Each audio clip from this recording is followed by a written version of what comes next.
Yes, sir.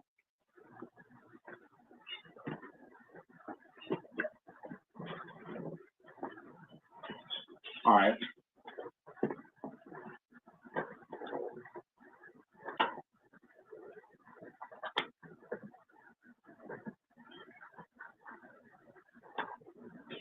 Gone.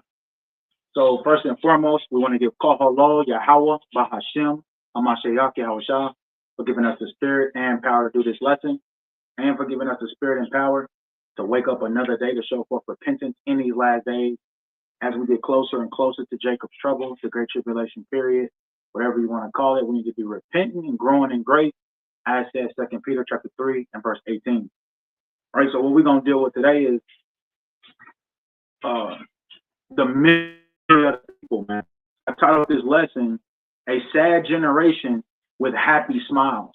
Because truth be told, everybody walks around like they're not miserable, like they're not sad and depressed and oppressed and suppressed. But ultimately, we know better. And that's what's going on. And the only reason why we're not like that is because it tells us in, go to John chapter 15 right quick.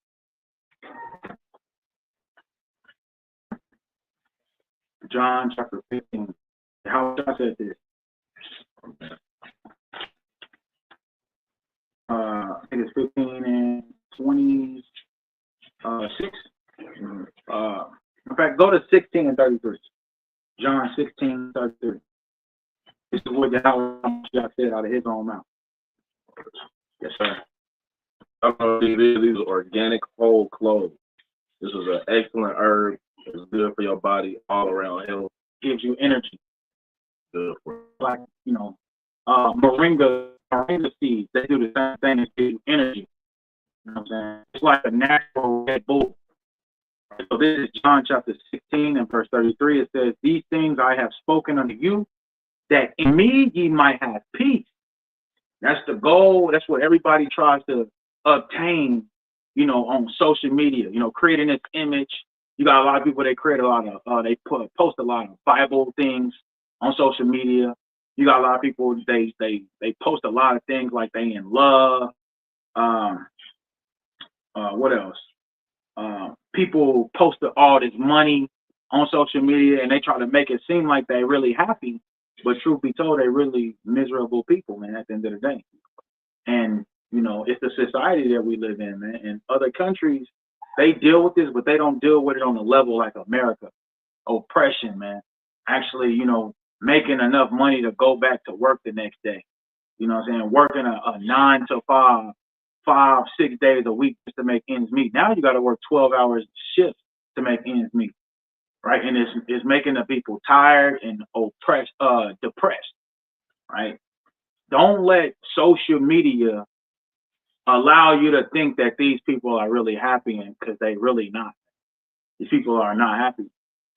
They created this image on social media, and it doesn't match with the reality of their life, man. Let's finish this, John 16. It says, these things have I spoken unto you, that in me you might have peace. In the world ye shall have tribulation, but be of good cheer. I have overcome the world. So even Yahweh Shah said the believers, the true believers of the church, they are going to be going through things too. But he said that they're going to be in peace. Why? Because we actually expect something greater at the end. These people, they trying to get where they want to get now on this side, and they ain't gonna never get there, because while they trying to do that, Esau is steady putting the crunch down on everything, man. On small business owners, all that, man. You trying to make a decent living.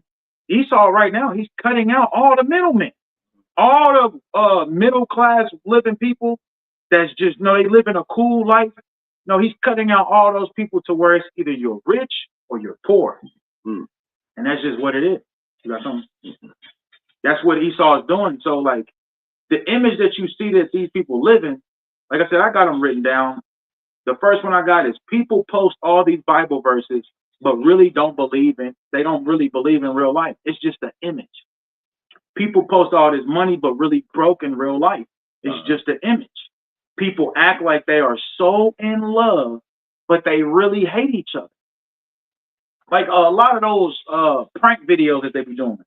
growing up. We seen a lot of people. There's certain couples that you will watch. They'd be doing little pranks and stuff.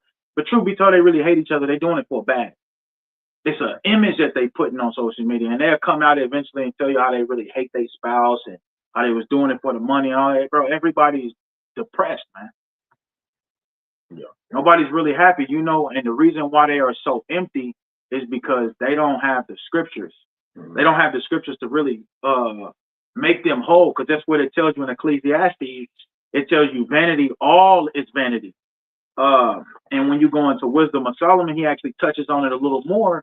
In Wisdom of Solomon chapter 13, he tells you that they're all vanity when they can't acknowledge the Most High God as the creator and actually, do what he told them to do. You're gonna feel empty. You was created to have the Most High God in your life, even marriage. A lot of these relationships don't work simply because one or the other isn't following the Most High God's rules of engagement of marriage, or neither one of them is. A brother had that same testimony earlier today. That's crazy. We ran into a brother today. He was telling us some things about himself, his walk in the truth. And his testimony was that, he had a wife a while ago when he was in the world, and that didn't work out. But he now has a wife in his truth. And now things are beautiful. Things is way better. And that's true. The Lord gives your life that substance. The Lord gives your spirit that understanding to where you can actually have joy, have peace, real peace, not fake peace, not peace that you gotta sell yourself, that you gotta convince yourself. I got a scripture. And why you get that? And understanding why certain things don't work out. Mm-hmm. We understand this is the flesh. You know what I'm saying? Like when you're going through certain things, whether it's you or your spouse, lust, anything, they can channel in on it and defeat it. But guess what? The majority of the world don't know what it is. They thinking it's love. They think it's love to have a side nigga. They think it's love. That's what women think is love, and they don't know how to. I didn't see testimonies of women explaining how they're so in love with their side dude, but they don't want to leave their husband because their husband's so good to them. What do I do? Well, you put yourself in that situation. Mm-hmm. Now you got to make a hard decision. You put yourself in that situation now. Yeah, that's one of the situations with a woman you don't ever want to put yourself in. Yeah, that's eating of that fruit that you was never supposed to even know of. Right. You was not supposed to know of that. There'll be a lot of love triangles like that going on. And that's why a lot of people end up dead. Right. Or in prison. Both. Because you want to give it up to two men. Yeah. What the hell do you think they're going to do? Of course they're going to. A lot of men is going to fight over it. I seen a video, the subtitle or the caption or whatever, it said, ex tried to break in girl's house while her new man is there. And Jake, he was trying to, the video, they was looking at the door, Jake was busting in, he was beating on the door. Oh, and he shot him, yeah, I seen that. And the new dude shot him down. And guess what? Guess who's justified? The new dude who shot the dude. Bro, in the Bible, it'll tell you about a man's anger. Can you go to that in Proverbs? You can get your scripture. Yeah, Proverbs 6. Yeah, okay. Yeah, get your scripture. I'll get it. Galatians 5 and verse 22.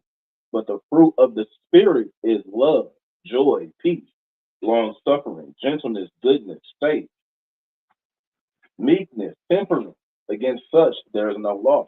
And I'll go to this to show you that all of these attributes, these character traits are gifts, nigga, that come from the Spirit.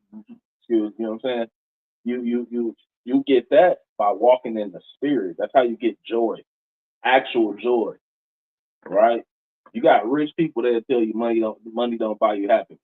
Famous people, they don't want to be famous. All of the above, right? You got people who in love, but they hate their spouse. People who act rich, but they really in a lot of debt. It's fake. A fake image. It's a fake image. It's a fake joy. It's a fake peace. It's a fake love. And the longer you carry on with it, the more you're gonna be depressed. It's gonna press you down. Mm-hmm.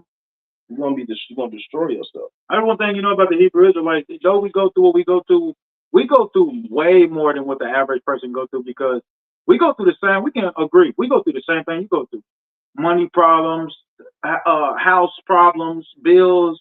We go through all that, but guess what? We actually go through people going against us in the Bible, us trying to prove the Bible, us trying to walk in the Bible. We go through way more.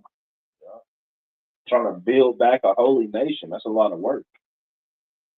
That's a lot more work than the average person got on their shoulders. You complaining about what's up? Now, I was going to say, even trying to abide by those fruits of the Spirit he just read. Yeah. That's not easy. Right. Because the flesh, wants you to, the Spirit wants you to walk in joy. But the flesh, it wants you to have different emotions. You know what I'm saying? And it don't even have to be your flesh sometimes when we're dealing with these fruits of the Spirit. Sometimes it can be somebody else's flesh. Mm-hmm. Where you got to exercise patience. Right. Where you got to exercise kindness. You got to exercise joy. Like joy was one of them. People don't have that fruit of the Spirit of joy. Happy because they not, bro. It's something empty and they don't know what to fill it with. And the answers is right here in the scriptures. But guess what? They'd be like, nah, I don't think that is. Or they'd be like, I have that already. It's like, no, you don't have this. It's the laws of God. Because it tell you in 2 Ezra 3:20, the laws is what's going to bring forth fruit in you. That's what we need. Yeah, let's start at 32. But yeah, the Spirit is what's going to give you that true joy and that peace that you can't fake. Proverbs 6:23. Going back to his point, dealing with a man, it is completely lawful for a man to be raging over his wife committing adultery, man. That makes sense. It makes all the sense. They want whether you want to believe that or not. Like Esau has dumbed down the characteristics or the traits of sex to make it seem like it's just about getting a nut. Yeah, that's what's not even spiritual. It's not spiritual no more. He's not telling you how when a man nuts when his semen goes in a woman, how it goes all the way up to a brain canal. They don't explain that. Yeah. A lot of people don't understand that. A lot of women have have different men's sperm swimming all the way up to their brain canal. Sleeping with all these different men, letting all these different men bust a nut in them, and just to go get a plan B, like that shit is just gonna work and everything. And that's why a lot of women they crazy, because they got these spirits inside of them that men are putting in them. Yeah. She a Crip one day, she a Blood the next day, and she a GD after that. Yeah, and you can't. It's because that's a lot of spirits to fight. Yeah, especially for a woman. You commit the sin of adultery, you know, tell them what kind of spirit the Lord will throw on you. Mm-hmm. And you got to deal too. Yeah. And that's what the scriptures the scriptures talk about that. You know what I'm saying? And Wisdom of Solomon chapter 3, and we're about to go into that in a second. But go ahead. Real quick, when I see people with heavy judgments, I be thinking like they must have, committed adultery or something crazy. Like when you see people when you see people on the streets like who completely insane or they just in a wrong kind of mind state, it make me wonder what they did to get that kind of judgment. And I be thinking of stuff like adultery and abominable actions. But let's start at 32. Proverbs 6, chapter 32. But whoso committeth adultery with a woman lacketh understanding. He that doeth it destroyeth his own soul. Like you said. Like, bro, the Most High don't always have to just literally kill you to destroy you. He destroy your mind and watch. Like I be looking at certain homeless people and I just be like, I know we're kind of ranting right now, but I be looking at certain homeless people and like you could just see and hear them talking, they crying out for help, but they can't even put the words together. Yeah. So what the first thing you thinking, man, this nigga crazy. But he really ain't. He's crying out for help the best way he know how. But his mind is completely destroyed. It's like he's in a sunken place. I was just finna say sunken place. Sunken place. But that's the judgment of the Lord, though. Like how the Lord made the king Nebuchadnezzar, he turned him into a beast. Mm-hmm. And then I think after a certain time, he made him back a regular man. Yeah, like 8 years, yeah. Somebody, he was growing claws. He grew hair on his back. This nigga was out there with the animals running for 8 years, and everybody had to watch their king act like an animal. Yeah. And I'm glad you brought that up, because that's exactly what that is. And that proves that the spirits that the Lord put on these people, they doing the same thing. Wow. Spirits jumping on them. It's like a portal for demons when they hit that drug. The Most High put it on your spirit to smoke that. Yeah. I'm about to show you something. Because they really do be going crazy. It's like, it seems like demons just want to rip their flesh and just get released out of it. The way they be out there screaming and turning and doing all that, they be like, damn, bro. And it'd be madness. I seen a woman the other day at the store. She was just sitting on the curb, just bugging out in her own little world. She was rolling on the ground. Her pants was wet. It was bad. I'm like, what's going on with her? Bro, I seen one at Quick Trip. I was walking in Quick Trip, and she was sitting directly next to the door with her legs open. She's like, fuck me. Come fuck me. Come fuck me. Yeah, come fuck me. Come fuck me. Straight demon. Straight up demon. Yeah. A lot of these people who be in that state be very lascivious. Yeah. And that's probably why they got punished the way they did, because they was lascivious before the Most High bugged them out. Now, look at them. Now they're just open to where everybody can see it now. No more hiding it. Yeah. Destroyed. Yeah. Go back. It says, let's read that again. Verse 32. But whoso committeth adultery with a woman lacketh. Whoso commits adultery with a woman lacketh understanding. What understanding that you lack? That you're going to be destroyed ultimately for this. You lack the understanding that, bro, this is just a 5-minute nut, bro. Mm-hmm. You lack the understanding that, like, bro, she's still going to go back home. And you going to go back to, like, where you, like, bro, you put spirits on her. You lack all this understanding. This hedge of, you no longer had this hedge of protection. All this lack of understanding simply because you was burning in your lust. It says, he that doeth it destroyeth his own soul. So it's your fault. Whatever the Lord decides to do to you, you got to understand it's your fault. It's a lot of niggas in the nation of Israel sleeping with niggas' wives, man. I done heard some crazy ass stories. And it's just like, what? Niggas be at tabernacles. Coming out of this nigga's tent. Nigga wondering where his girl at. He come out the tent and she coming out another nigga's tent. Shit like that. It's like, bro, what's the benefit of that? But I understand. One thing I did understand in the world is it gives you power over this man. And it gives you power over her. That's why a lot of the time, you know, women, they be begging, you know, please don't tell, or please don't tell nobody, or that's power. I have power over this person now. And a lot of niggas seek power. That's why a lot of niggas too like, yeah, this nigga, let this nigga say something. And then when he say something, yeah, nigga, that's why I fucked your bitch. Like Tupac. Yeah. On his song, what did he say? That's why I fucked your bitch, you fat mother. Like, bro, what the, like, what? That nigga lame. That was lame, but bro, it's power. He couldn't wait to say that, and it snatched so much power from Biggie when he said that. It's just a high level offense. Yeah. You what's the word? You destroying a man's possession. Yeah. His substance. You coming in, you taking what's his, man. That's his, bro. That's a very great evil to do to somebody. Bro, it's and we so desensitized to it. Yeah, exactly. That's like, especially on a music video, you know, the music, you know, niggas be producing. Bro, it's not even good music if niggas ain't talking about adultery, smashing another nigga girl. It's not even good music today.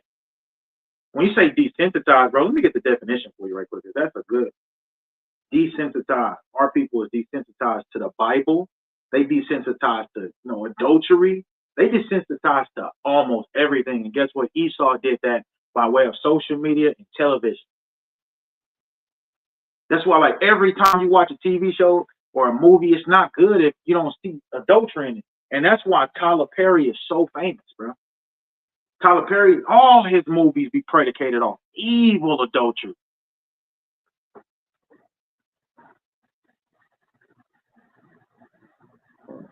So it says desensitized, having been made less sensitive. Like, you really don't, it don't bother you no more. When you hear about a man smashing his neighbor's wife, it doesn't, it ain't nothing, bro. That's regular. Yeah, she probably wanted. You know what I'm saying? Instead of being like, bro, what the hell? Like, nigga, the Most High gonna kill you. Yeah, y'all gotta die for that. Yeah. It says, having been made less likely to feel shock or distress at scenes of cruelty or suffering by overexposure to such images. Mm-hmm. Like, niggas be desensitized with porn. Mm-hmm. Niggas will watch so much porn, and I'm saying this from experience. You will watch so much porn, and then when it's time to lay down with your girls, bro, you can't even, like, you thinking, like, only thing you thinking is you going a long time, but that's not all when it comes to sex, bro. It's, you know, it's love making with sex, bro, and you'll be desensitized to all of that. You're not thinking about, that. You just thinking about how you about to make her nut and all that shit. It's more to sex than that, and that's what he desensitized us to with porn. A lot of them people that be with the have them contracts in porn, they don't even be wanting to do that stuff. They got to. They under contract. They sex slaves. Really. Yeah, that's exactly what they are. Esau always have sex slaves. Y'all, those people is for Esau entertainment. Yeah. It's like and then they got Jake being defiled in it too. So it's like that's a plus for them. It's freak offs, man. It's just wicked. To the point where Jake doing it. Yeah. Jake, they doing it and they posting videos. They want to be a part of this industry. Yeah. Young men is proud of themselves for posting this. Young women proud of themselves for posting. And they be, other men's wives a lot of the time. Man, they be another man's wife. And they come up with terms like, I've seen a video. It's a dude. His name is J.R. Wisdom. You should actually go look at his page because he go over a lot of stuff dealing with cheating men and women. And it was one video. It was a dude. This is how fucking wise to do evil Jake is. He said, man, the easiest women in the world and the best women to sleep with is women that's married. Mm-hmm. And he said, the reason why is because after you done, she got to go back home to her husband. This is how he's breaking it down. I'm just like, bro, please tell me you joking. Like, he's breaking it down wise to do evil. Like, he understands this, and he's giving you the game on the left-hand side for you to try it and do it. Yeah. And it just be the same niggas complaining about our community. But he went into a whole bunch of different stuff on how, sleeping with another man's wife is better than finding your own. Right? He was going into you ain't got to worry about spending time with her. You ain't got to worry about, giving her money because he already doing that for her. You ain't got to worry about none of that shit. She gonna go back home. All of that. You said you guys don't go back. Mm-hmm. Gonna go back to this. See what we're talking about? When it's supposed to be the lesson, but I mean, hey, let it flow back. I mean, it kind of is though. Yeah, I know, kind of. Precept. Yes, sir. Ecclesiastes 10 and 9. 10 and 6. I'm gonna start at verse 5. There is an evil which I have seen under the sun, as an error which proceedeth from the ruler. Folly is set in great dignity, and the rich sit in low place. So there's an evil going on in the earth, King Solomon talking about, and it says folly is set in great dignity. So that's the state of the world that we see today. You got it's to the point where you got things that are foolish according to God, but they're set on high as if they're good, noble, mighty things to do. Like prank videos. Yeah. Like slap challenges or niggas or 20v1 challenges. I'm about to say these streamer niggas. Oh, I was just thinking about streamers earlier, because it was Lil Baby, and it was a new streamer, like his name Blackboy Max, and he was on, and they saying Lil Baby wasn't trying to freestyle or rap on his stream without money, and I'm like, nigga, that's kind of fair. You streamer niggas is taking off. Y'all not providing no true service to the world. They are making so much money. They making millions. I hear they making more than rappers now. If I was a rapper, nigga, I'm not coming on your shit for free. I'm Lil Baby, nigga. You need to share this wealth y'all get. Mm-hmm. These niggas are not providing nothing of substance, but for a handout. But it's going back to Folly is setting great dignity. Folly, foolish shit is being honored. That's what that means. Folly is setting great dignity. Foolish shit is being honored. Like it's fucking dignity. Like nigga, they're streaming. And what do they have mostly in their video? Women with fat asses. That's it. Women. And these women be bird brains. Yeah. They don't be on bird brains. Yeah. It all just chalks up to folly is setting great dignity. Yep. Why are we making these people rich? Why are we giving them our time, energy, and attention? Why are they making all of this money? You know what that's teaching the youth? I don't have to work or provide value to society. All I have to do is be an entertainer. And adapt. Yeah. All I got to do is just. So and you can tell they have that problem with niggas because why are you expecting a rapper to rap for free? And these will be the same niggas you see them in public. Nigga, don't touch me. Yeah. Don't touch me. It's like nigga, they put all this money in your pocket. That's how celebrities is nowadays. They hate their fans. They always trying to hide from them. They fighting them. Kevin Gates, he kicking and shit on women. Nigga, you making songs for these women. But you get mad because they touching you. You're sexualizing the song, but you're getting mad because they sexualizing you. And you kick that, he kicked the woman in her chest and she had to go to the hospital and she sued. Like, nigga, these niggas hate their fans. They just want your money. They're selling you a dream. They're selling you a dream. And it says right here, folly, lack of good sense. That's what folly is. They don't have good sense. You know what they say? They say common sense isn't so common. These niggas don't have no common sense. Like he said, the men, but the women also. They do not have no common sense on those videos. At all. They don't. What do they be talking about? Nothing. I've seen one. This is what's famous now. This is what's famous in the earth. Streamers. I've seen one. It's these new tools. But it was this two girls that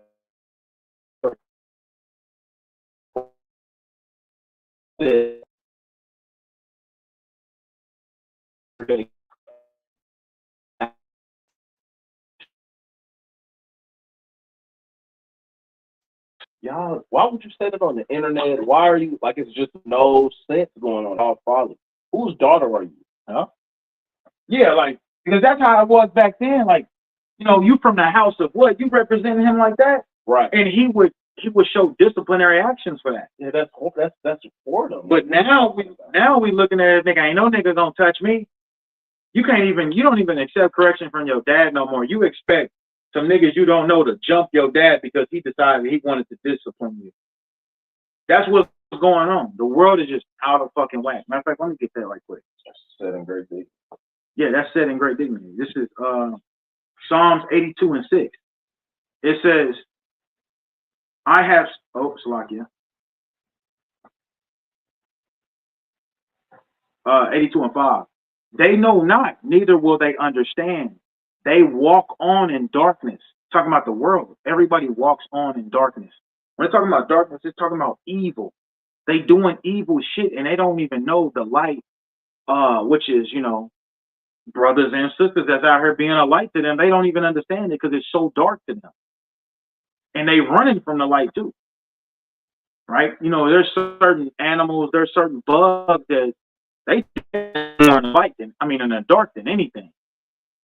Straight up. And there's certain animals and bugs that can deal with the light and the dark. And there's certain animals and bugs that like the light. You gotta look at it like that, man. These people are animals, man. Yeah. For real. Having sex in public areas and shit. Like that's beast. Beasts don't care about where they are and doing pranks. You got women doing like videos, shaking their ass, and it be in the middle of a whole courtyard of people. Like New York, Madison Square Garden. Yeah, Madison Square Garden. Doing shit that should just be shameful. You literally got on lingerie walking around in Madison Square Garden. They praise her for that though. Yeah, they will, yeah. But it should be shameful. Everybody's desensitized, like you said, but it says they walk on in darkness. All the foundations of the earth are out of course. Everything is out of whack. Things that's supposed to be up is down. Things that's supposed to be left is right. Straight up. All right, please. Right. This is where is it? Hey, why he getting that? If you ain't tired of that shit, bro, you probably ain't gonna make it.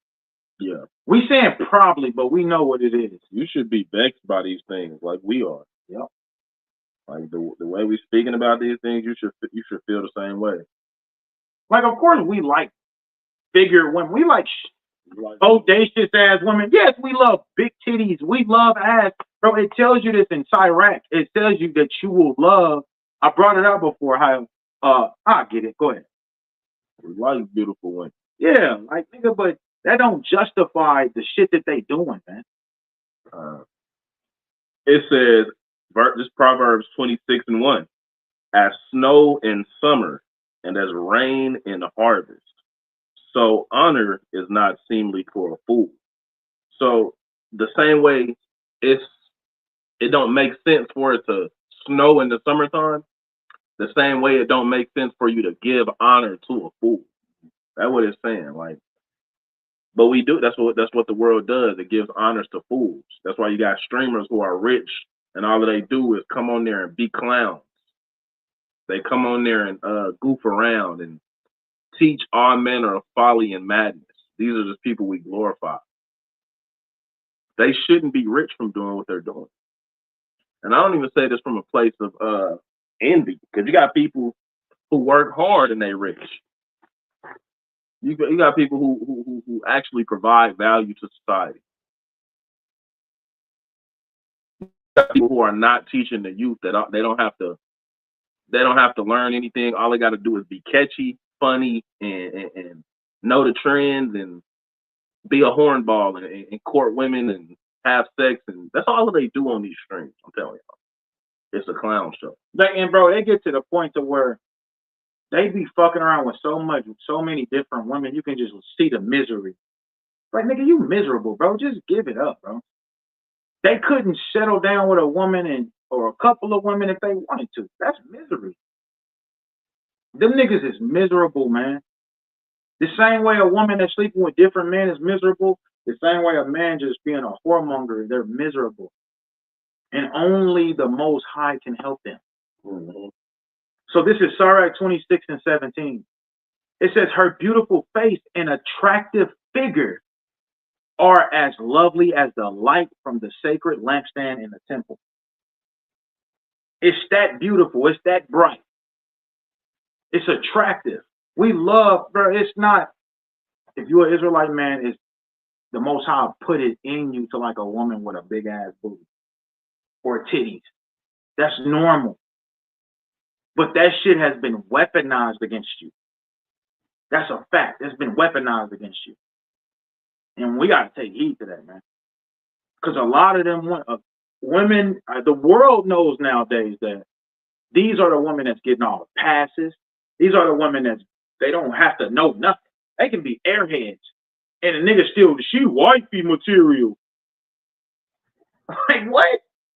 She don't know nothing and she's wifey material. Whatever. Let's go back to that Proverbs. Wifey material. Hey, it's not seemly to give a fool honor, and that's one of the reasons why. You got now you doing foolish. They doing foolishness, and you give them honor for it. Now they think it's right. Now they got women like that. You got men like the streamers. You got men like prank videos, the prank people, the rappers. Yeah, even the rappers. Yeah. Like, this is the shit that our people glorify. Niggas crying over King Von dying. Niggas crying over this shit, but it's like, bro, you'll be the same one talking about our community needs to change. And you got to understand, the niggas that kill niggas under him, he helps kept that trend going. Yeah. So when your cousin died, understand, nigga, you help glorify that trend. Mm-hmm. Straight up, they glorify murderers. Mm-hmm.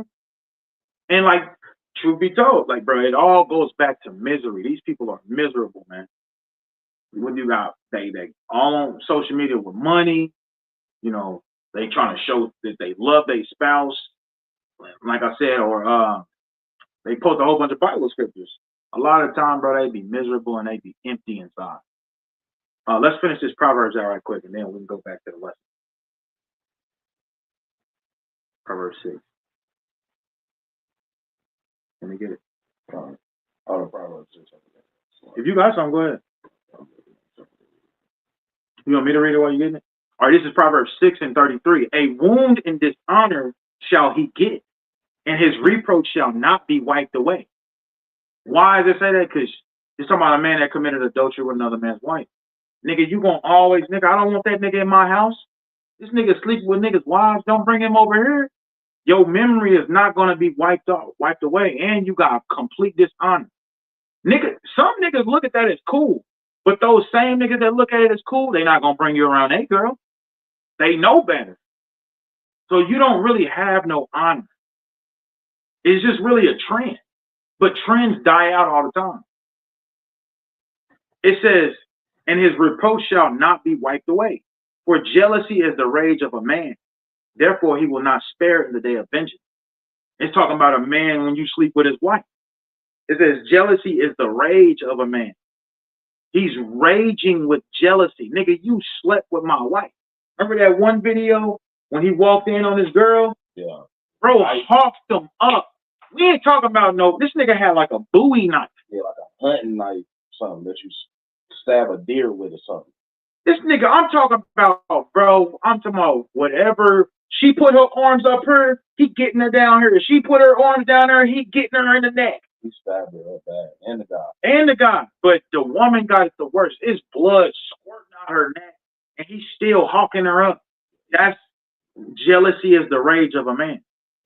Rage is the accurate word. Like, he wasn't like, if you, like, you got trained killers. They not going to do nothing too crazy to you. They just going to kill you. Yeah. They're going to aim for a certain spot, maybe the head. They going to, or stab you in one Stealth kill. Stealth. They call Saying they get in, get out. Yeah. This man was full of rage. He stabbed her anywhere he could, and he was trying to kill her. He aimed for her heart and her lungs. Remember, he was getting her all right here. She already there. He stabbed her so many times, at least 20 times. Yeah, I want to say. he was getting her, man. And he was thrusting hard. He was nice. And it's called a passion crime. Esau understands it a little bit. It's a passion crime, meaning like if it happens in the moment, you can be justified from it. Going back to the Bible, what happened? You justified. But that's, of course, that's our homeland and all that. That's the ancient world. We don't live in those times no more, of course. But at the end of the day, man, you can't stop a man from being angry and you can't stop his actions. Niggas, stop sleeping with niggas' wives. But it says, for jealousy is the rage of a man, therefore he will not spare in the day of vengeance. You're not going to get spared. Nigga, you slept with his wife. And he's not going to spare his wife either. It says, he will not regard any ransom. It is nothing you're going to be able to pay this man. It says, neither will he rest content, though thou givest many gifts. It is nothing you're going to be able to do. And sometimes the nigga will take the gifts. And in his mind, I'm still going to kill this nigga. That's the jealousy is the rage of a man. All right, you got that precept. Mm-hmm. This is Wisdom of Solomon. Let me start with verse 14. It says, "For he created all things." What chapter? Verse 1, chapter 1, verse 14. It says, "For he created all things that they might have their being, and the generations of the world were healthful, and there is no poison of destruction in them, nor the kingdom of death upon the earth. For righteousness is immortal." So there was a time when the Most High created the earth and he created all the things so they would exist, not so you can, like, man was intended to live forever, I believe. But what happened is we sinned. Now we had to deal with death. Yeah, you don't live over a day. You know what I'm saying? You don't live over a day. That's why the longest living man was Methuselah, and he lived like 970. Nobody lived over 1,000 years because of what Adam did. That's what a day is when it comes to, that context of that. When he said, man shall not live over a day. It's talking about not literally a day, because Adam lived way longer than a day. It was talking about 1,000 years. A day on earth is 1,000 years with the Lord. God. But it says, it says for righteousness is immortal. So as long as we would have abided in the laws, we could have, tapped into that long lifespan. But what does it say? It says, but ungodly men with their works and words called it to them. Mm-hmm. For when they thought to have it their friend, they consumed the knot and made a covenant with it because they are worthy to take part with it. So with our actions, we call death to ourselves. See what I'm saying? You call death to yourself when you go off into sin. And that's what man did. Bro, we just read that in Proverbs 6. It said, he that doeth it destroyeth his own soul. Exactly. It said they thought to have it their friend. People think adultery is a good thing. Mm-hmm. Bro thought he was all on top of bro's wife, and it was all good. He thought it was a good thing. You could tell this probably wasn't their first time. Yeah. Because why would the husband have a camera set up? Why would he have a knife out? Why would he already be? He was already ready. Yeah, he was. It was just as premeditated as them having sex. Yeah, that's what it seemed like. Hey, and it's a lot, like he said, a lot of people think adultery is a good thing. Like, they'll look at it like, bro, he wasn't treating her right. No, we ain't doing that. He wasn't treating her right. You'd be like, nigga, how the fuck you gonna tell him how to treat his wife? You can't do that. That's his wife. And if you feel like something's wrong, you need to pray to the Most High. Let the Most High deal with it, because the Most High can handle it way better than you can. That's not ground. Today, nigga, if you see a nigga arguing with his girl, and let's say the man walked up, he be walking, man, is everything good with you, sis? You okay, man? You need any help? You need a ride or something? Niggas playing that game. And ultimately what he wants is he want her. In the world, the homies before. Yeah. They coming up to her asking her, is she okay? And shit. Like, nigga, you heard the argument. She started it. Nigga, I take care of this woman. Yeah. Don't ask her, is she okay? You ain't never done nothing for this woman. Or if I decide I want to put her through something, yeah, because that's what it tell you in Revelation 3:17. It says, as many as I love, I rebuke and chasten. That's what Yahushua said to the church, going back to the Ephesians chapter 5. The same way that the church is subject unto Hamashiach, the same way our Lord is subject unto us. So if I want to put her through something, nigga, that ain't none of your damn business. Meddling in another man's marriages, roughly paraphrasing. Other man's affairs, that's what it says. Same thing, though. Yeah. So I got this. Going all the way back to you was done with that? Yeah, that was it. So reversing, rewinding all the way back to the misery of the people, how people are miserable. This is Wisdom of Solomon, chapter 13:1. Surely vain, and this is Wisdom of Solomon, Ecclesiastes, is the same person, King Solomon. In this book, he says, surely vain are all men by nature who are ignorant of God. And vain goes into like, you're still trying to find a purpose. You don't know why you're on the earth. Empty. You're empty, exactly. That's what we're going into. Now, go to Ecclesiastes 1:1. That's why in Ecclesiastes, you heard King Solomon say a lot, vanity, vanity, all is vanity. He was talking about all the things that we do under the sun is vanity when you don't have the Most High God in your life. It's vanity. You're doing it all for no reason. He said, I took my heart to go search out wisdom and folly, and I seen that it was all vanity. Why is it all vanity? Because a lot of the times you can have worldly wisdom, of course. They don't have the Most High with them. Scientists, you got niggas like Dr. Umar. You got all of these different men, and these niggas be miserable, man. Or people that just drink all day and do whatever they want all day, they miserable. Either or, they're miserable when they don't have the Most High. All right. Where I want? Yeah, read 1 and 2. No, in fact, 1 through 3. Book of Ecclesiastes, chapter 1. Chapter 1, verse 1. The words of the preacher, the son of David, king in Jerusalem. Mm-hmm. Vanity of vanity, saith the preacher.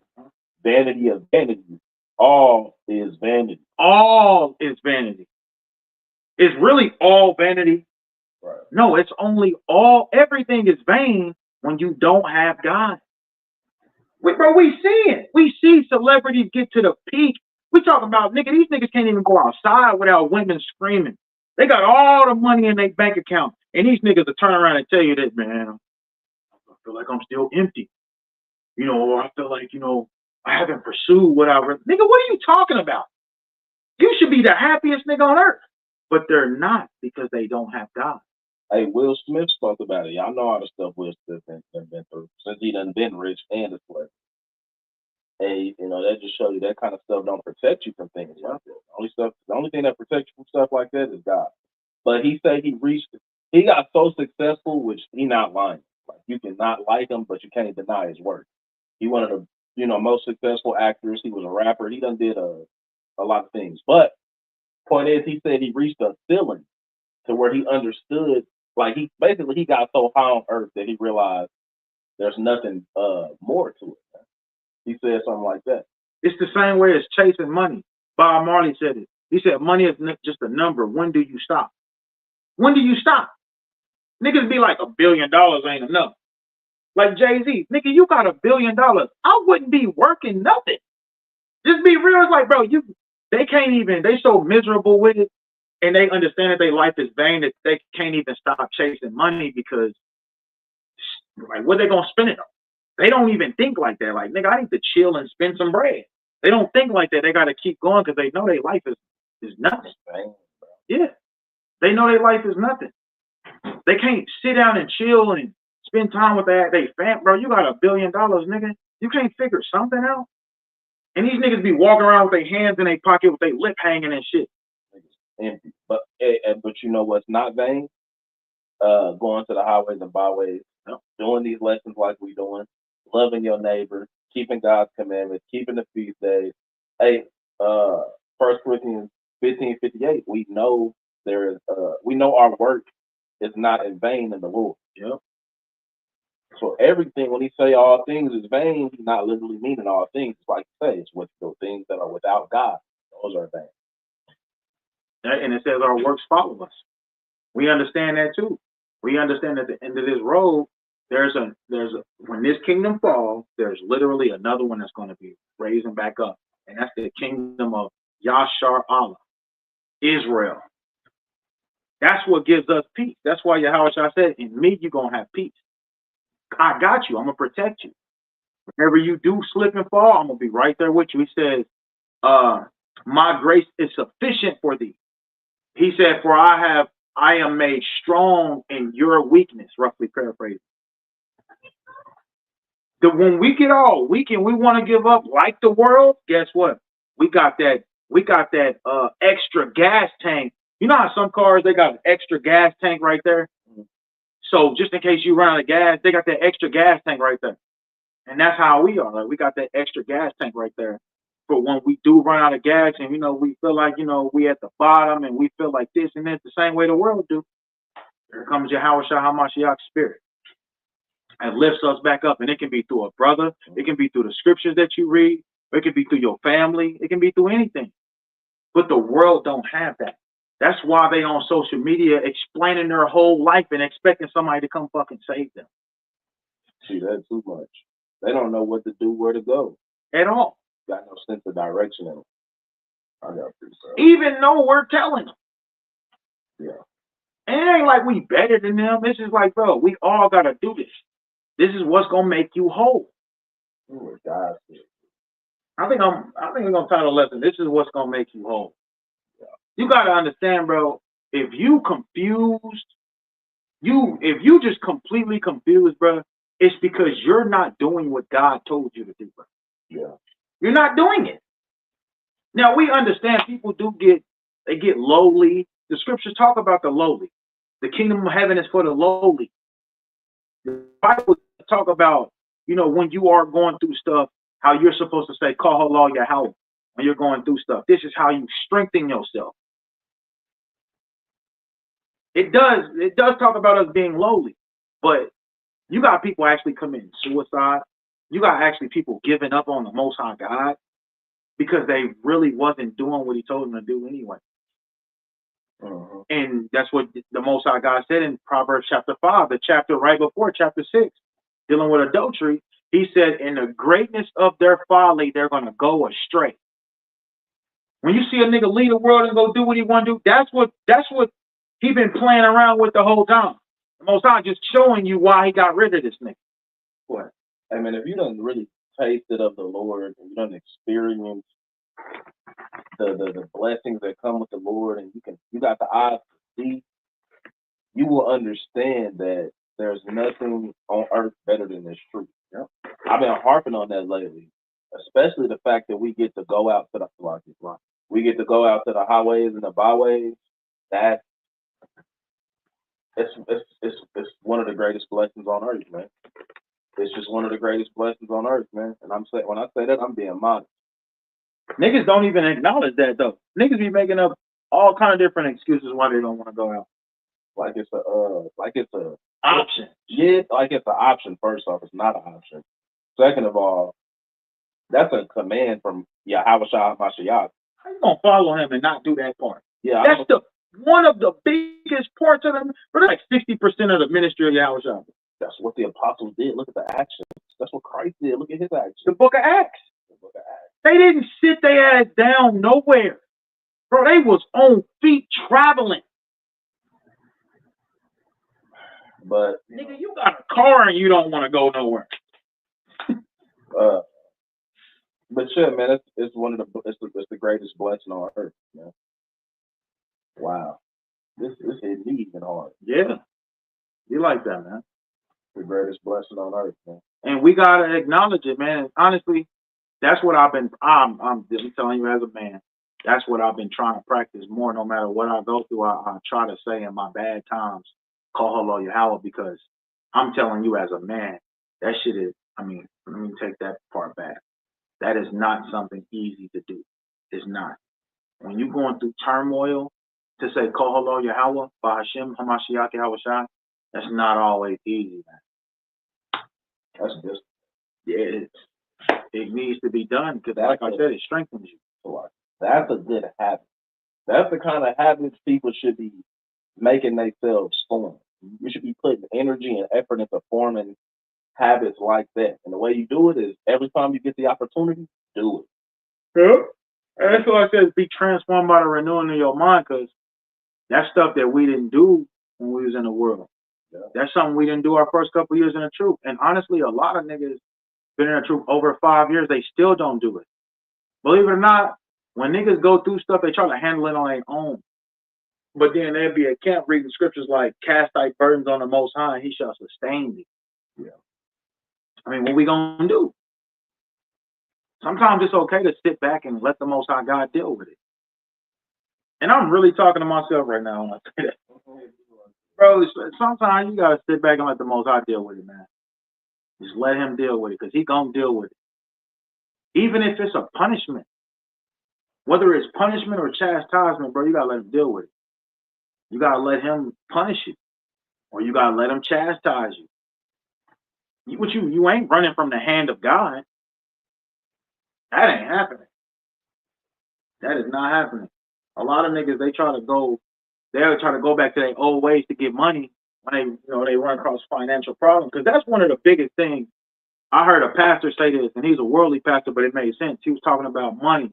He said the Most High God will take all the money out of your pocket until you learned, I think he said, till you learn how to live without it, and then he'll put the money back in your pocket so that you'll use it in a different way, roughly paraphrasing. But whatever he said, I totally understood. It hit my spirit. I was like, yeah, that's true. It's got to be true. The Most High, a lot of niggas that come into the truth, they was making bread in the world. And they had to stop all of those things, and they broke. That's the Most High God transforming you. He's created. This is the process of making you a different man. All right, where was we at? Vanity, all is vanity. Let's go back to that. Did you have a precept? All right. This lesson is inspiring. So, verse 2 and 3. Ecclesiastes, yeah. Hey, and Lord willing, yeah. And Lord willing, it is inspiring to the brothers and the sisters.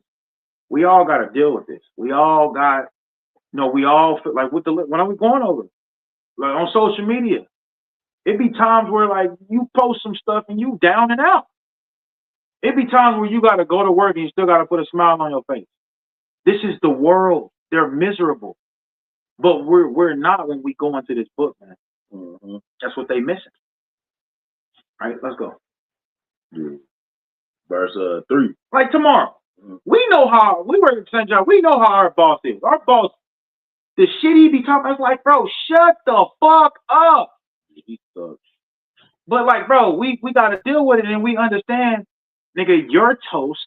We got a whole kingdom waiting on us after that. We ain't just saying that, bro. We literally got a kingdom waiting on us. It says the kingdom is within you, though. But we got a kingdom waiting on us. But tomorrow we got to go deal with tribulation. Mm-hmm. We got to deal with tribulation. But guess what? We got peace in your house, y'all. My shop. Let's go.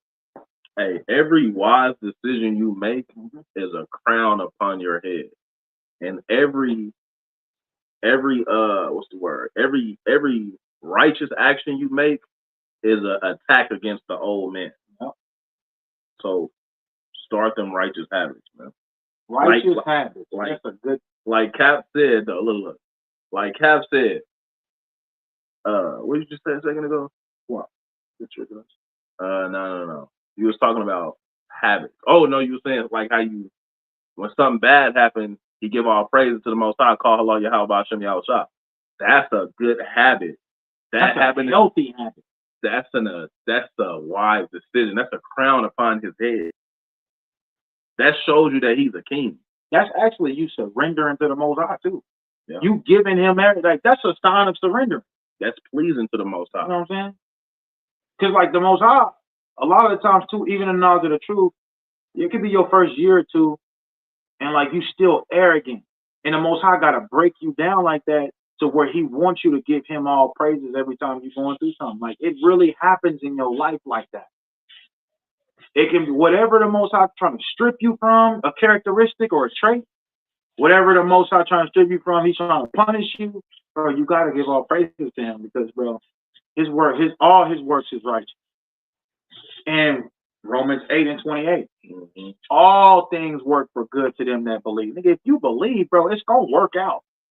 I was just telling the brother yesterday, he was talking about how he gonna lose his house and if he don't work this job on a Sabbath. I'm like, you gotta look at it like this. Maybe you waited too late to come to the Most High God to the point where the Most High is gonna allow you to lose your house. He might allow you to lose your house. But that don't mean that it's over with, because guess what? The Most High can easily give you a house better than that. Or He can put you in a smaller house and now you can spend more money on whatever you want to spend it on, however He want to do it. But niggas don't think like that. That's when you can, like, if I lost this house, I can call Allah Yahweh, man. The Most High seen something I didn't see. Call Allah Yahweh. But I'm going to say this. It's not about just saying that. It's about really believing and really attaching yourself to that. And understanding it. The reason He's giving all praises to the Most High, because the Most High is worthy to be praised, even when stuff is going wrong. Even when things is going wrong. What did Job say? Let's go to Job right quick. Well, let's see what he told his wife. Like, nigga, everything in your life ain't gonna be good. It ain't supposed to be good. If it was like that, what you need the kingdom for? That's kingdom. Where everything in your life is going. I can't wait to get there. Imagine your whole entire life is gonna be great. Nigga, it ain't not one sad moment in your life no more. No more sorrows, crying. You ain't gotta worry about getting evicted. You ain't gotta worry about bills. You ain't gotta worry about oppression. But we got to get there first. This side, we got to worry about that. You got that? So what? I think it's 2. 2 in the last verse.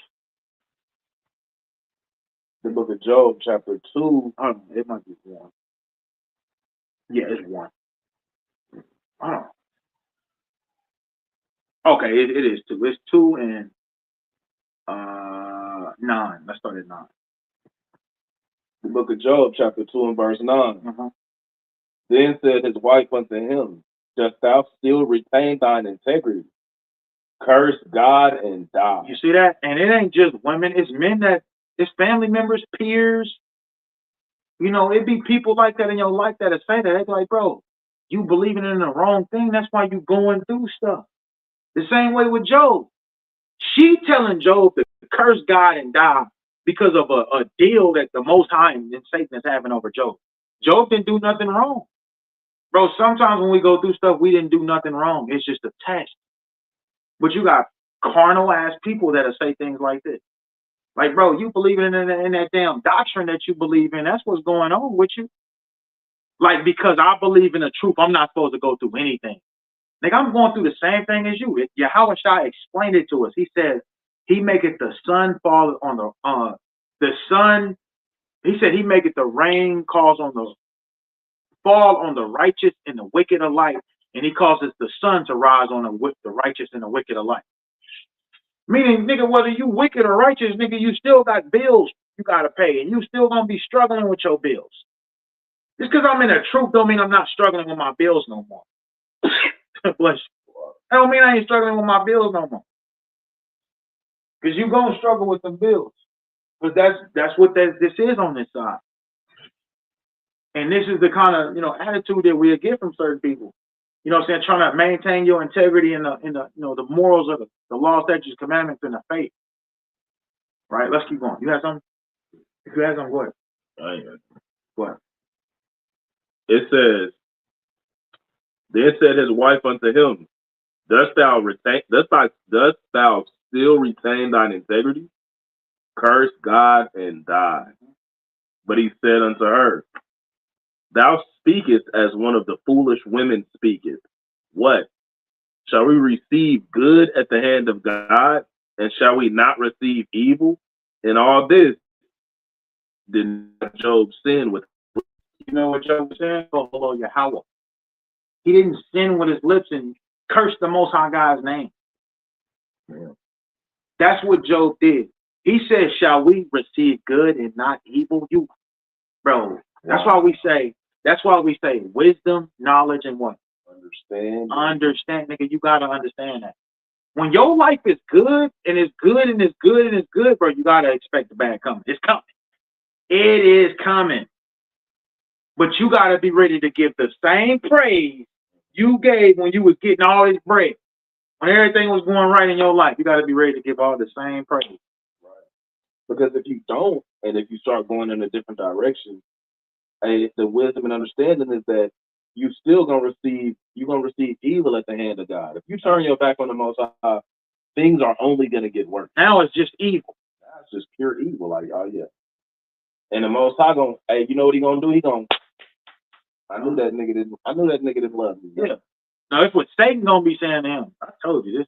I told you he was trash. Trash. What do you say? Trash. He's gonna be hitting it. Yeah, he's gonna be hitting it Dougie, man. Yeah. Imagine Satan really got to dance up there like in front of the Most High. He's like, bro, I told you that dude wasn't nice. And the Most High like, damn. But we know the Most High really. We just this is us thinking as man. Yeah, we visualizing it. We meant like that's as far as our brain can go is that far. But like this is what we visualize. And this is how you look at it, you know what I'm saying? So you don't want if Satan is doing that, nigga, I don't want him to do that about me. Right. I want this nigga to be stomping his feet. Yeah, you want the Most High to be like, You want him to feel like he felt about Job. Yeah. The Most High challenge Satan like, nigga, have you thought about Job? Come on. Job is really like that. Job loved me. Job served me. Job faithful.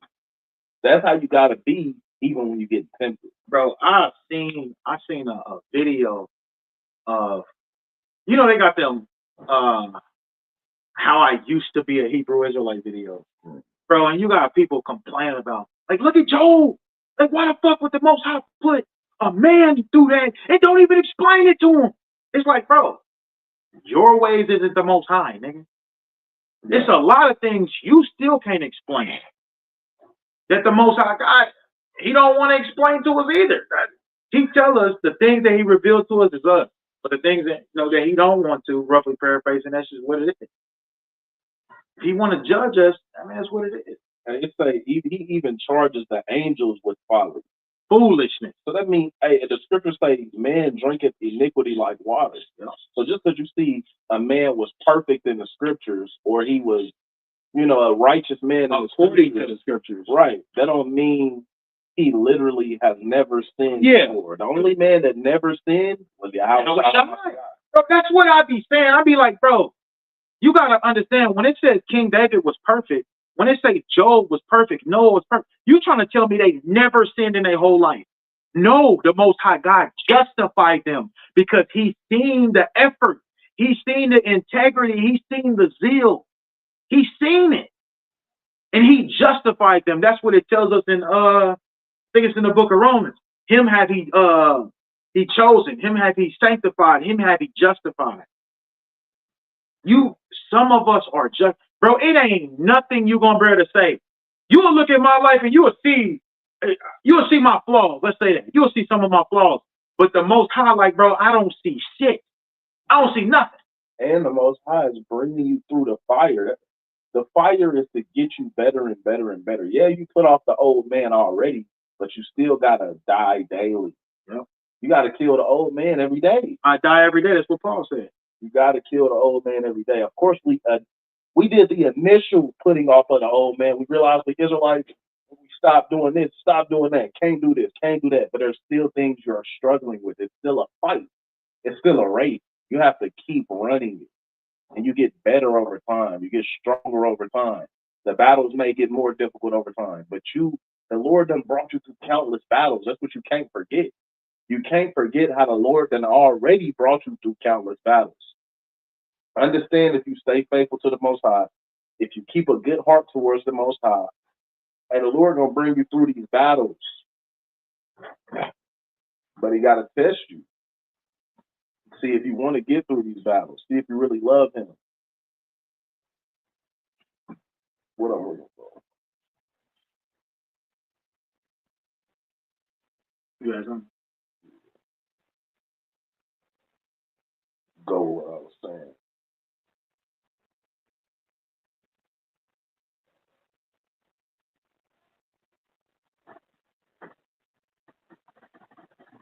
This is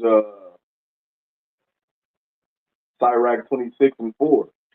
Whether a man be rich or poor, if he have a good heart toward the Lord, he shall at all times rejoice with a cheerful countenance. Now, I'm not teaching you that it's okay for you to sin, but the fact of the matter is, you're more than likely gonna slip and fall sometimes. It's just what happens. But the point is to get back up and continue to have that good heart towards the Lord. Just because you fell down or just because something bad happened in your walk, that don't mean you start having a bad heart towards the Lord. Because that shows you don't believe that He is working on you. That shows you don't believe that all things work together for the good of them that love God and are called according to His purpose. That shows you don't believe these scriptures. That shows you don't believe what the Lord did for Job. That shows you don't believe what He did for Yahushua. When Yahushua got crucified, you know how many niggas thought it was over with? Then He rose on the third day, nigga. You gotta know that the Lord gonna bring you through. Confident in the Lord. So, bro, the choice is yours. That's one thing you have a choice to do. You got that choice. But this is Numbers chapter 23 and verse 19. God is not a man that He should lie. Go to Jeremiah 29 and 11. It says, God is not a man that He should lie. This is a thing that we, I think it was Brother Aharon, Officer Aharon, he brought this out. And it's very true. And we actually attached this to our camp. And we believe and we see all the judgments that the Lord got for us and what He's doing to us. But we refuse to believe all the good that He said He's going to do for us. Mm-hmm. We refuse to believe that. We struggle believing that. Yeah, but we believe all the judgment and all this shit. We believe it. We got to believe in the good too, man. You got to. And we got to grow in the belief in the good. That's why You got to take it upon yourself when you're going through something called Hello Yahweh. Exactly. That's why you got to do that. But I'm going to read it again while he getting it. God is not a man that he should lie, neither the son of man that he should repent. Have he said, and shall he not do it? Or have he spoken, and shall he not make it good? Read that. 29:11. The book of Jeremiah, chapter 29 and verse 11. It says, like, these are the scriptures that we're going over. And here it is, the world is in misery. And these are the scriptures that we're going over where the Most High said he's going to come. This is what comforts us. This is what gives us peace. Go ahead.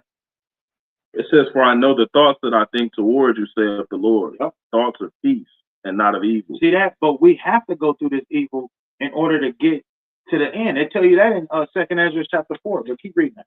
It says, for I know the thoughts that I think towards you, saith the Lord, thoughts of peace and not of evil, to give you an expected end. See that?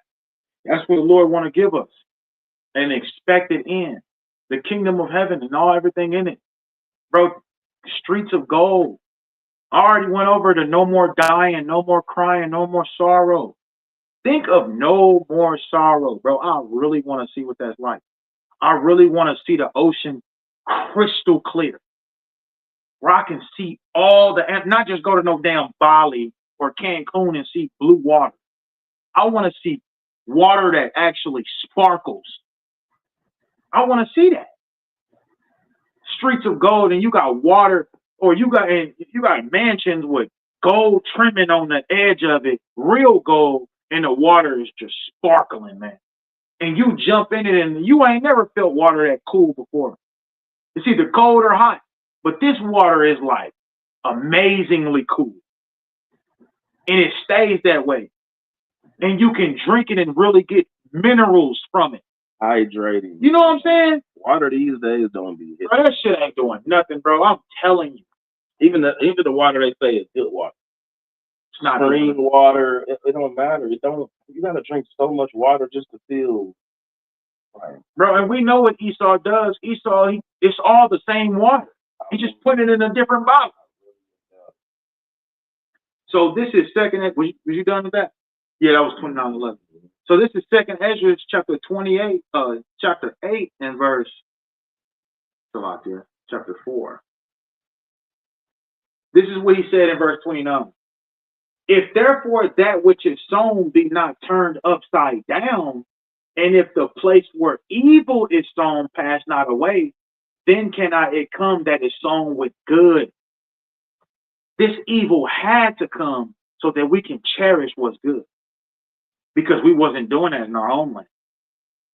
I heard a brother say, I don't know if it's true, and I never looked into it, but I actually believed it a little bit. They said, like, ultimately, it was like 100 years we was in our homeland. We was always getting kicked out of the homeland. Always getting kicked out. Always having to go through something. Or if we wasn't getting kicked out, it was always a nation that was coming and invading us and they ruling over us, man. The point is, we never got to consistently enjoy our homeland. It was always idolatry. It was always some stupid shit. And they tell us that in Isaiah chapter 2. It was always some stupid shit we was doing. But it's not going to be like that in the kingdom. That's why he's going to write the laws on our inward part before we even get there. In the wilderness. Straight up. So I'm going to keep going on this Numbers 23. It says, verse 20, behold, I have received commandment to bless, and he blessed, and I cannot reverse it. This is what's being said. He hath not beheld iniquity in Jacob, neither hath he seen perverseness in Israel. The Lord is his God. The Lord his God is with him, and the shout of a king is among them. Bro, this is in the book of Numbers. These niggas was full of evil.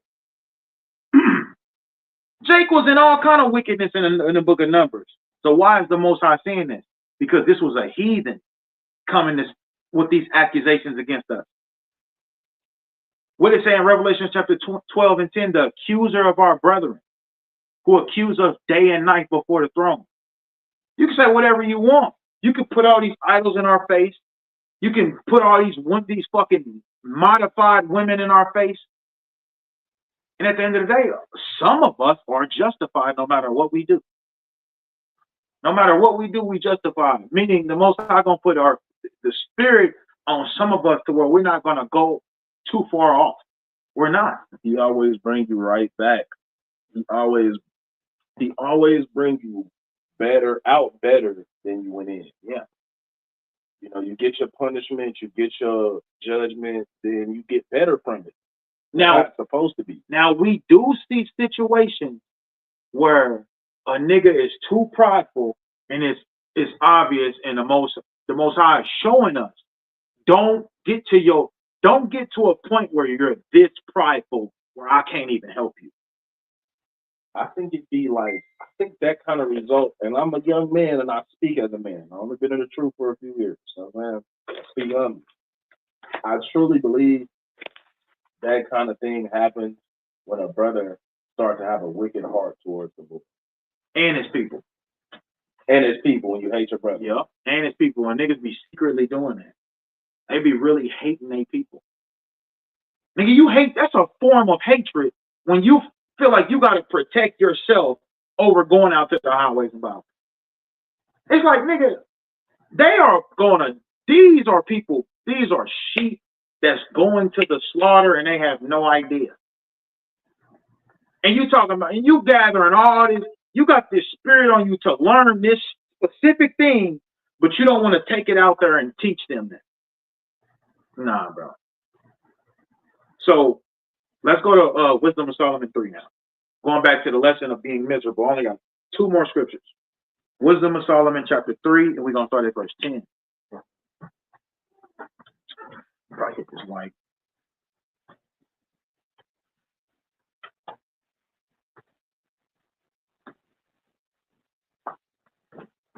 Wisdom of Solomon 3 and 10. Yes. I'm going to start at 10. Give me 1 second. You gotta know the Lord is gonna bring you through these things, man. You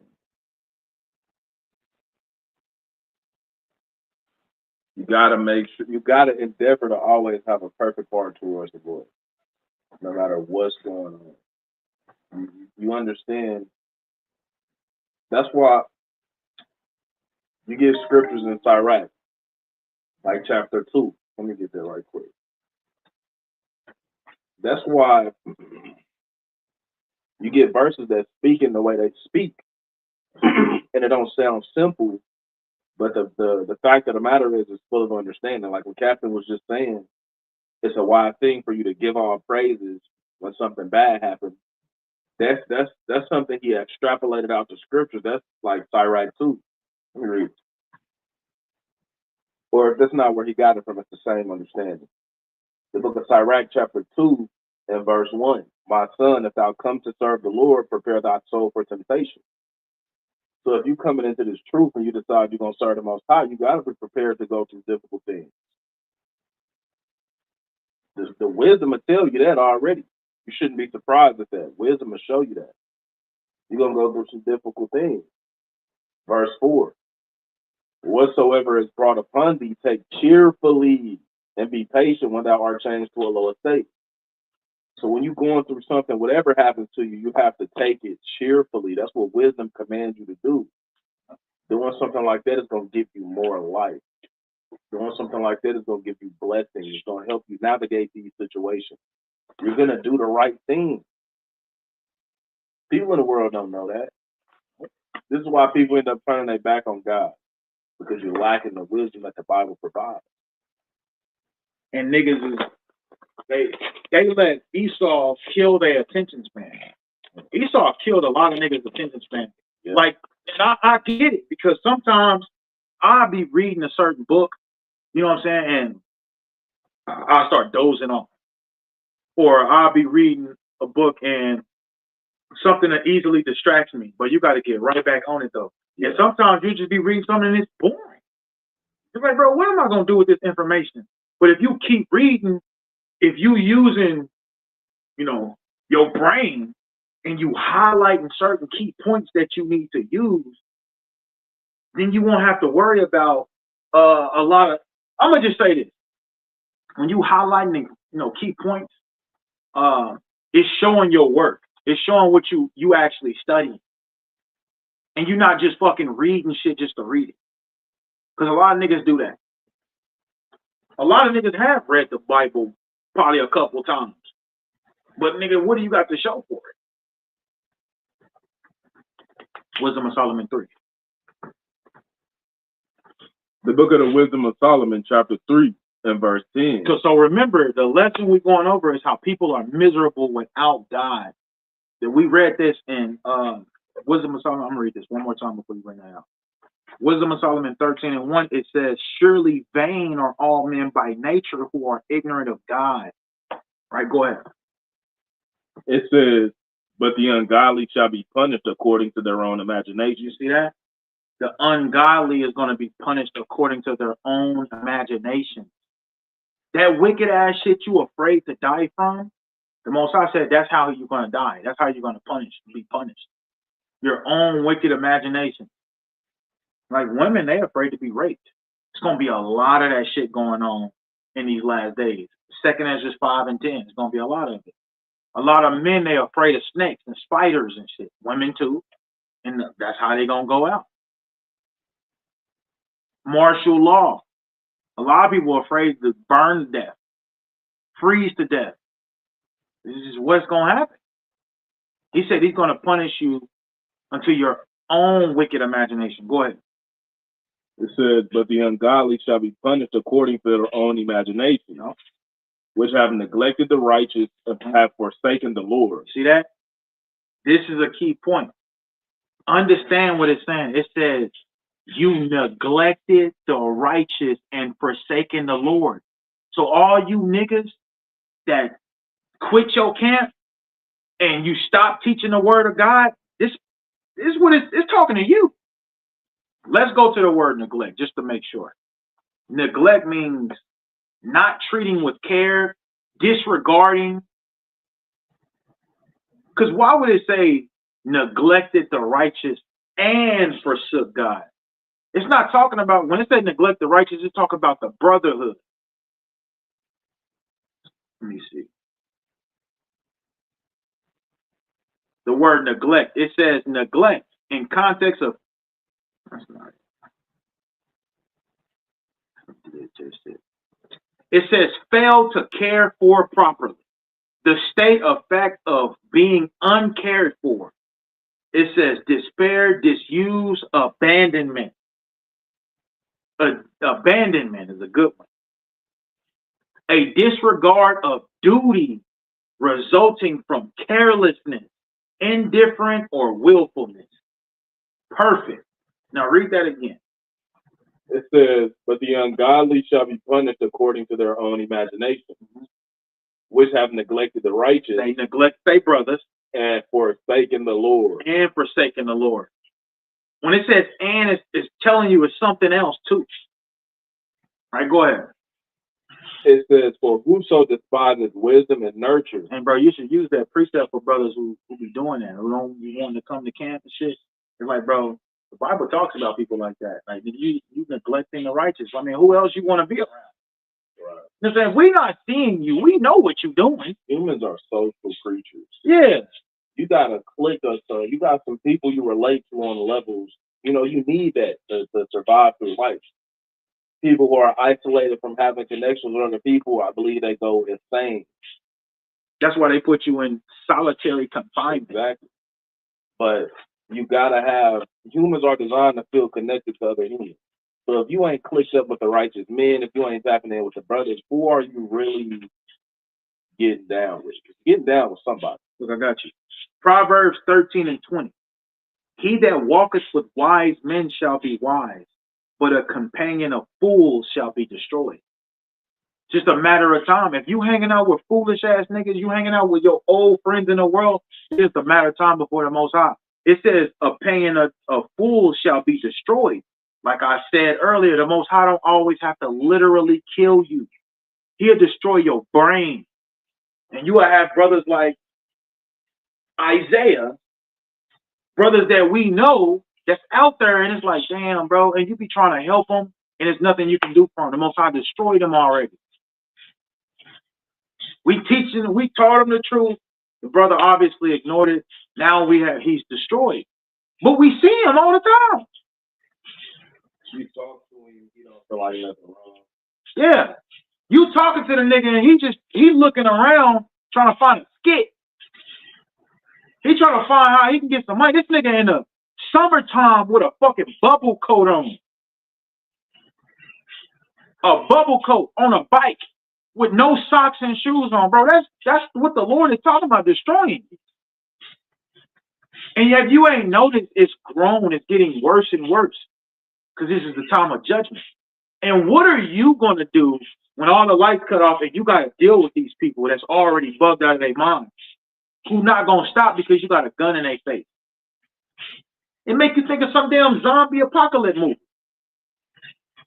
Because that's what they are. They zombies at this point.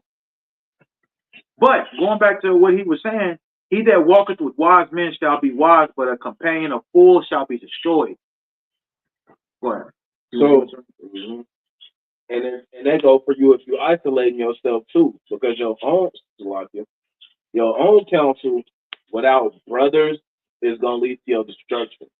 The Bible says, "In a multitude of counselors there is safety." If you out here living life according to your own counsel, you're gonna fail yourself, bro. You don't got all the answers. You don't know it all. You're gonna destroy yourself. And the Bible say, he that what's the word? All a man's ways are clean in his own eyes. Yeah. A man's his ways is right in his own eyes. Yeah. You're gonna make an excuse for everything you do. You're gonna sit up there and think everything you do is right. And honestly, bro, I didn't been there. Where there situations where I'm like, nah, you got 4 or 5 brothers telling you one thing, you like, nah, bro, that's not what that is. Nigga, that is a scary emotion to have. Because you know, like, bro, you'll meditate on it, and then you'll come to the conclusion like, damn, they right. Like, I had a brother, he said, do not get in bed with them. Do not get in bed with them. And I did. Not literally getting in bed with them. It means like having dealings with them.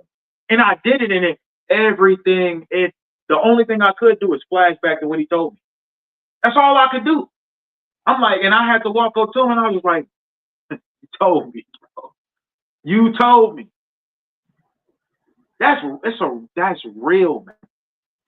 I got a precept for you because you just said,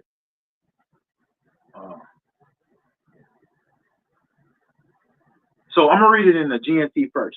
Sirach 32 and 18. Sensible people will consider every opinion, but arrogant people will not let nothing stand in their way. Say it again. It says, sensible people will consider every opinion, but arrogant people will let nothing stand in their way. Sensible people will consider every opinion. Hey, this is something you talk. This is something I always be thinking about. A wise man is going to take criticism even from his enemies. Yeah. Because something they saying could be right. Mm-hmm. Or it could have some truth to it. Or it could be something you can learn from it. Just because they are haters or they speaking against you, that don't mean something what they saying ain't right. I see white people talking bad about us on the internet all the time. But some of the stuff they be saying be right. It be right. Bro, it's like I didn't have this shit happen to me. Like, it'd be like your brother's baby mama.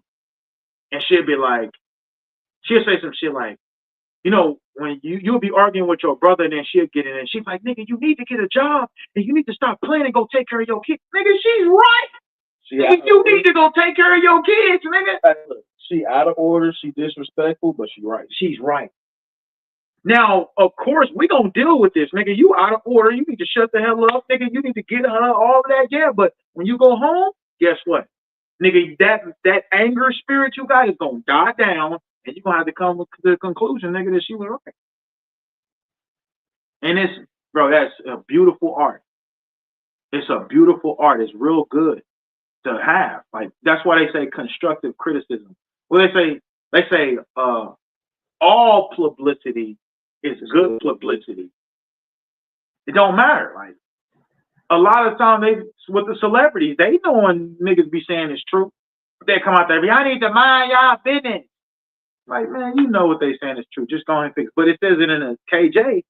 It says, a man of counsel will be considerate. A man of counsel is a man, Proverbs 13 and 20, where it says that a wise man, he's going to connect himself with wise men. He's going to be crazy. It says, a man of counsel will be considerate, but a strange and proud man is not daunted with fear. And then it says, not daunted with fear, even when of himself he hath done without counsel. Nigga ain't get no counsel to do nothing, and it's nothing. He just walking like he just know what he about to have about to work.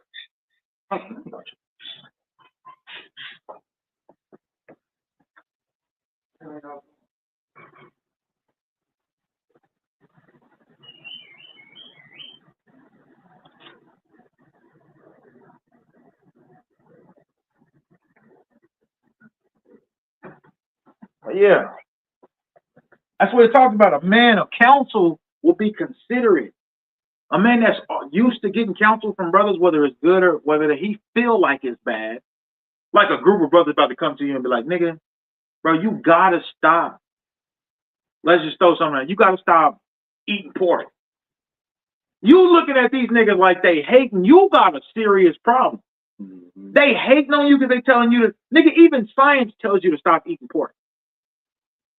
Like, come on.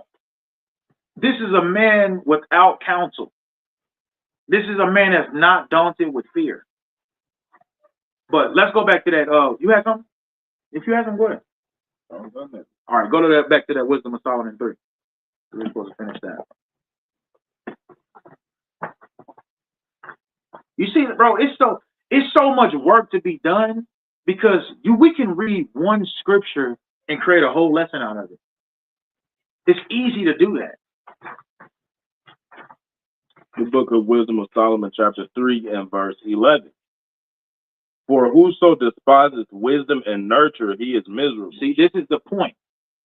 The world, they despise the wisdom that's going to nurture them. And it makes them what? He is miserable. He is, and honestly, this is where this helped me make this lesson. It tells you they just, and we know they despise the wisdom because when we go out there to their highways and byways and we tell them about adultery, that's the wisest thing you can tell them. We tell them about, cleaving onto the Most High. The Bible tell you about how wisdom crieth out in the highways and the byways. The Bible tell you in Proverbs 24 and 29, say not, I will do to you as you have done to me. This is wisdom.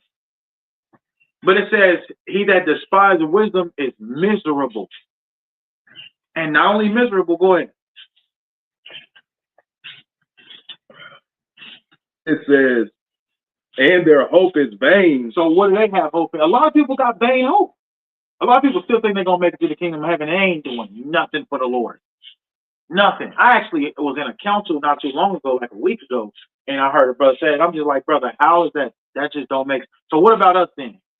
What about us that's actually doing everything we got in us? That's not fair to us. For you to not do nothing and you have hope that you're going to make it. Just because you saying Lord will. You saying Lord willing, I hope I make it. That's not going to get you in the kingdom, bro. There's things that come with humility, bro. What you say? I say that ain't going to get you saved. Yeah. What? It says, he is miserable, and their hope is vain.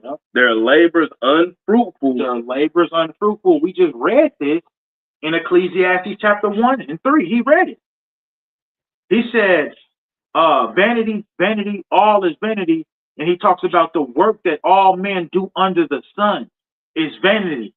And we also went over how it's not talking about, nigga, everything is just vain. It's talking about when you don't have the Most High God. This is the wisdom that he used to create the earth, and you don't want that? Go ahead. It says, and their works unprofitable. And their works unprofitable. Go ahead. Their wives are foolish. And their children wicked. See that? And that's what we see the majority of the time. We be out in public and little badass kids, man.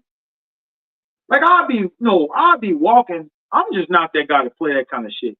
Like I'll see a female and she got 3 kids and the black, I'll look over, they already laughing at me. And then I'll see a little boy here flip me off. And I'll be looking like, what is this? Children wicked, wise, foolish. Look how she's dressed. She with her husband and her 3 kids, but look what she got on, bro. That's what it's talking about. They despise wisdom. The wife is foolish and the children are wicked. You foolish as hell representing your family like that. And that kid is wicked as hell for flipping off a grown-ass man or grown woman. Thinking it's funny. Little nigga don't know how to read, but he can sing the whole Big Boogie song about having sex. That's what this is talking about. Go ahead. It says their offspring is cursed. See that? Their offspring is cursed. They having children, it's all cursed because guess what? They're learning generational what they say, the shit that he passed down from Generational curse. No, not generational curse, but Generational wealth. honestly it is generational curse. Like this, where they be like, nigga, my daddy taught me this. I learned this from my grandma. Generational trauma. It could be that too. Like our grandma learned this. This is something we always did as a family. That's what it's talking about. Your Family offspring is tradition. cursed. Yeah, family tradition. But it's actually a curse. You calling it family tradition, but it's really a curse. Like soul food. Nigga, we always kept passing that shit down. Like what generation is gonna realize that this shit is evil? Like nigga, this shit is gout, high blood pressure, all of this. Generational curse, family tradition, generational curse. That's what it is. All right, that's it on that. So at the end of the day, you got anything else you want to bring up? So at the end of the day, we have something so special, and we gotta really take it, and man, we gotta really understand how special what we have. Read John 16:33. Let's close out on that. This is what Hamashiach told us again. We gotta understand what we have, and the world doesn't. Yes, you're going through the same thing the world is going through, but you have something great that they don't have, and that they will never have. They won't have on this side, because the scriptures talk about they will die without knowledge. They're going to die without the facts of the Bible, meaning they're going to die without understanding it. What? This is the book of John, chapter 16, verse 33. These things have I spoken unto you, that in me you might have peace. Yep. In the world ye shall have tribulation, but be of good cheer. I have overcome the world. You see that? This goes with the lesson right here too. It's like, how can we be of good cheer in the middle of tribulation? The things that we go through on a daily basis, how can we be of good cheer? Because we understand why we're going through it, and we understand what's coming. We understand we're going to be rewarded for going through all the things we're going through. The world doesn't know that. That's why they're miserable. They don't understand it. And they're going to die without the understanding. They're going to die without wisdom, knowledge, and understanding. Their children going to die being wicked. Their women going to die being foolish. And the men going to die without getting their house in order the way they wanted to. You got niggas so desensitized. I got to say this last thing. You got niggas so desensitized, they have literally made the woman the head. She's the wife. My wife would kill me if I don't come home. My wife isn't going for that. Mm-hmm. Like, bro, niggas really act like that.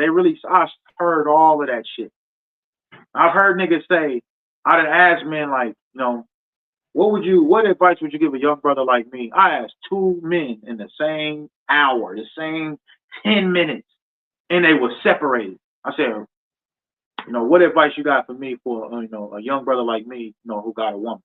And he'd be like, man, just do what she say. Other men said the same thing. Do what she tells you to do.